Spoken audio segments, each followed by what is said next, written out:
అయితే ఇంతవరకు ఆంధ్రప్రదేశ్ రాష్ట్రానికి దాదాపు 10-12 మంది ముఖ్యమంత్రులుగా పనిచేసిన చంద్రబాబు నాయుడు చేసిన ఘనకార్యం ఏ ముఖ్యమంత్రి చేయలేదు. అదేంటి అని అంటే ప్రభుత్వ ఆసుపత్రిని పీపీపీ మోడల్లో వేరే వాళ్ళకి అప్పచెప్పటం.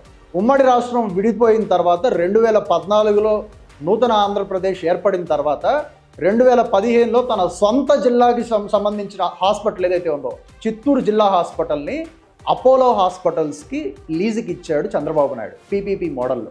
పీపీపీ మోడల్లో వాళ్ళకి లీజుకి ఇచ్చి చంద్రబాబు కోరింది ఏంటనంటే దీంట్లో ఇన్ఫ్రాస్ట్రక్చర్ సరిగ్గా లేదు, నాకు చేత కాదు, 9 ఏళ్ళు అంతకుముందు ముఖ్యమంత్రిగా చేశాను, ఆ తర్వాత వచ్చిన కిరణ్ కుమార్ రెడ్డిలు, రోసయ్యలు, రాజశేఖర్ రెడ్డిలు ఎవరు దాన్ని బాగు చేయలేదు, కాబట్టి మీరు తీసుకొని దాన్ని డెవలప్ చేసి 33 ఏళ్ళు మీరే ఉంచుకోండి అని చెప్పని దాన్ని లీజుకి ఇచ్చాడు. అంత 100 కోట్ల ఆస్తి, ప్రభుత్వ ఆస్తి 33 ఏళ్ళకి వాళ్ళకి లీజుకి ఇస్తే అపోలో వాళ్ళు ఖర్చు పెట్టింది ఎంతో తెలుసా? అక్షరాల 63 కోట్లు. 63 కోట్లు ఖర్చు పెట్టి ఆ హాస్పిటల్కి కావాల్సిన ఏవైతే ఐసీయూకి నిర్మాణం చేయడంతో పాటు సూపర్ స్పెషాలిటీ స్టాండర్డ్స్కి సంబంధించి ఏవైతే ఆపరేషన్ థియేటర్ల నిర్మాణంతో పాటు ఆ కాలేజీలో బోధన చేయడానికి ప్రొఫెసర్లను అపాయింట్ చేయటం, ఇవన్నీ చేయడానికి కేవలం 63 కోట్లు ఖర్చు పెట్టింది అపోలో ఆసుపత్రి.